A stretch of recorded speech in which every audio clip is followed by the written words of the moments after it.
আবার 16 বছর পরে আবার গণঅভ্যুত্থান হলো, আবারও হাজার হাজার মানুষ শহীদ হলো, আবার এই দেশ থেকে সেই শেখ পরিবারের তাদেরকে আবারও বিতাড়িত করা হলো। কিসের জন্য? শান্তির জন্য, চাঁদাবাজকে দূর করার জন্য, সন্ত্রাসকে দূর করার জন্য আমরা শান্তিতে থাকবো। এই 16 বছরের কঠিন অত্যাচারের হাত থেকে ছোট্ট ছোট্ট শিশুরা, ছাত্ররা রক্তের বিনিময়ে আমাদের দেশটাকে আবার একটা জায়গায় আনতে পারলো না। আবার আমরা এখন দেখি শুধু ফোনের পরে ফোন আমাদেরকে শুনতে হয়, আমাদেরকে দৌড়াইতে হয়। আজকে আমার একটা প্রোগ্রাম আছে, সেখানে এখন বর্তমান আরেকটি দল, যেই দলের আগেও মানুষের কাছে অত্যাচার করে, নির্যাতন করে, মানুষের চাঁদাবাজি করে, আপনারা জানেন ক্ষমতায় টিকে থাকতে পারে নাই, তারা আবার এখন মানুষের কাছে হাত বদলের মতন শুধু চাঁদাবাজি, শুধু সন্ত্রাসী, শুধু চাঁদাবাজি আর শুধু সন্ত্রাসী। কিসের শান্তি, কিসের শান্তি, কিসের স্বাধীনতা, কিসের আপনার 26শে মার্চ আমরা স্বাধীনতা পালন করবো? 54 বছর পর্যন্ত আমরা স্বাধীনতা দিবস পালন করতেছি, শুধু ফুল দিতেছি স্বাধীনতা দিবস পালন করতেছি, শুধু চোরের পারে চোর, চোরের পারে চোর, ডাকায় যখন আমরা বর্তমানে দেশে বসবাস করতেছি।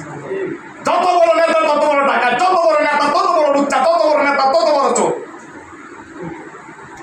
আজকে এদেশে আমরা যদি লক্ষ্য করি স্বাধীনতা দিবস আপনি তাকায় দেখেন, আজকে বিএনপি এবং আওয়ামী লীগ তো গেছেই, আজকে বিএনপিকেও যদি এই চাঁদাবাজি, এই অবৈধ টাকা বন্ধ করে দেওয়া হয়, বিএনপির একটা কর্মী রাস্তায় খুঁজে পাওয়া যাবে না।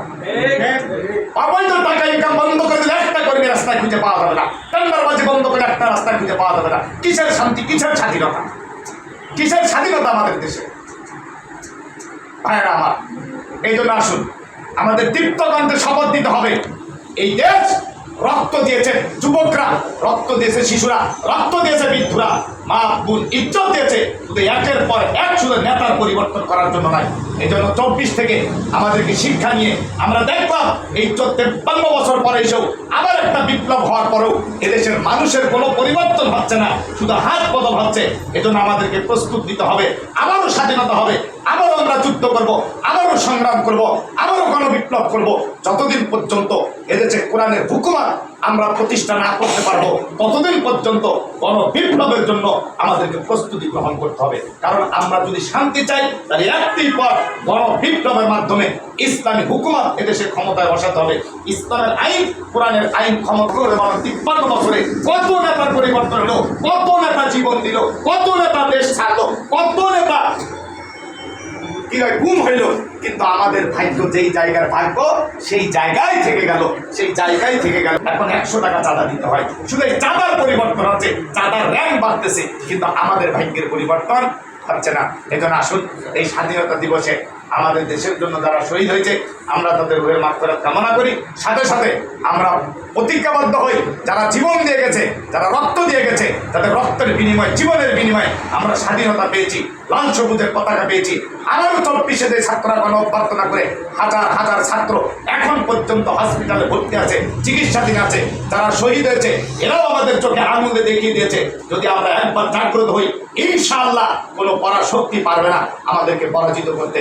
এজন্য ইসলামের জন্য আরেকবার আমাদেরকে রুখে দাঁড়াতে হবে, ইসলামের জন্য আরও একবার বিপ্লব করতে হবে।